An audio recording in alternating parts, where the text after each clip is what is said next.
Sa panahon natin ngayon, yung mundo, ibaw ang trato nila sa mahal na araw. Mahal na araw, ang tawag nila, pero ang dami nagsasabong. Mahal na araw, pero ang dami nagiinuman. Mahal na araw, pero ang dami mga nagsasabing, patay naman ang Diyos. Binubuli pa si Lord. Hindi nila alam kung paano i-appreciate ang mahal na araw. Ang mahal na araw kung bakit nagkaroon dahil sa mga makasalanan na tulad nila at natin. Amen po ba? Ngayon, paano mo siya i-appreciate? Tayo ho, na mga dating makasalanan, nirescue ng Panginoon sa hindi ng parusa. Di ba ho, pag mahal na araw, ang pinaka-the best sana, ay nandun ka sa bahay, o nandun ka sa isang lugar na lagi mong iniisip, Lord, kung hindi mo siguro ginawa yun, paano na ako? Kasi walang kaligtasan kung hindi ginawa ni Jesus Christ ang pagpapako sa krus. Amen? Sabi dito, namatay si Jesus Christ, namatay, tapos kinuha niya ho ang parusa na dapat tayo ho ang dumanas.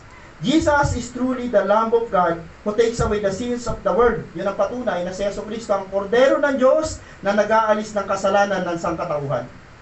Kung tinanggap mo na si Jesus bilang Panginoon at tagapagligtas, purihin ng Panginoon, yung pagtanggap mo sa Kanya, pagbibigay mo naman yun ng iyong kasalanan para akuin niya. Amen po ba?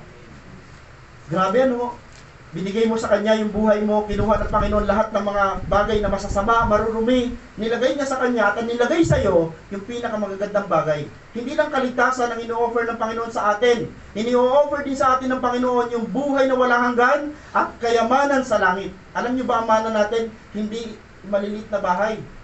Ang mana natin ho, the moment tinanggap mo si Jesus ay kaharian sa langit na hindi lang siya ang nagmana kundi kasama tayo. Ang tawag sa atin, mga inampon ng Diyos.